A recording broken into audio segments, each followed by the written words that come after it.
नमस्कार, भावना टाइम्स में आपका स्वागत है। आज संसद में जो बजट पेश हुआ 2024 का, उसके कुछ की हाइलाइट्स हम देखेंगे। जैसे कि आम आदमी के लिए इस बजट में टैक्स में क्या प्रावधान रखा गया था। उसके बाद हम ये देखेंगे कि भारतीय आवास योजना जो की है उसमें उसके तहत क्या फायदा है। उसके बाद आयुष्मान भारत योजना में किस चीज को ऐड किया गया है ये देखेंगे। इसी के साथ इस योजना में हम लोग वित्त मंत्री ने सौर ऊर्जा प्रकल्प, जिसमें प्रधानमंत्री सूर्य घर मुफ्त बिजली योजना में क्या प्रावधान रखा है वो देखेंगे। और इस सब बजट का भारतीय शेयर बाजार पे क्या असर हुआ है ये भी देखेंगे।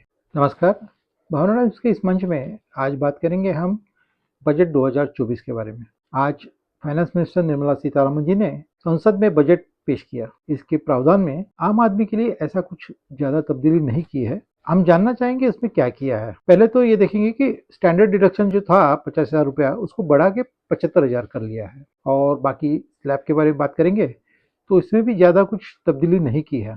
0 से 3 लाख तक अगर देखेंगे तो कोई पैसा देना नहीं पड़ेगा टैक्स के रूप में। और अगर 3 से 7 लाख तक देखेंगे तो आपको 5% देना पड़ेगा। 7 से 10 लाख तक आपको 10% देना पड़ेगा। 10 से 12 तक आपको 15% देना पड़ेगा। 12 से 15 लाख तक आपको 20% टैक्स देना पड़ेगा। और 15 लाख के आगे आपको 30% का स्लैब जैसा था वैसा चालू है। इस रिजीव की वजह से नए प्रावधान में आपको जो फायदा है वो 17,500 का आपको फायदा होगा। और वैसा देखा जाए तो और एक तब्दीली की है इन लोगों ने। शॉर्ट टर्म गेन था उसको बढ़ा के 20% कर दिया है।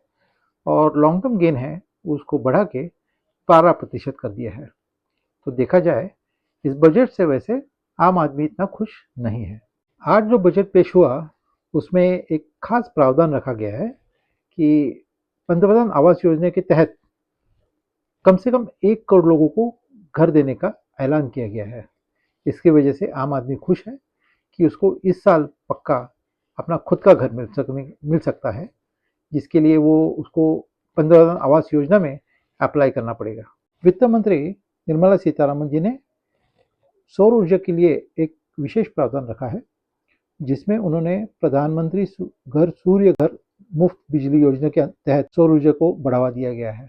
इसमें कहा गया है कि सब्सिडी के माध्यम से 1 करोड़ घरों पे सौर पैनल बैठाने की व्यवस्था की जाएगी। इसके तहत अगर देखा जाए तो आज तक 1.25 करोड़ लोगों ने पंजीकरण किया है और 18 लाख लोगों ने आवेदन किया है।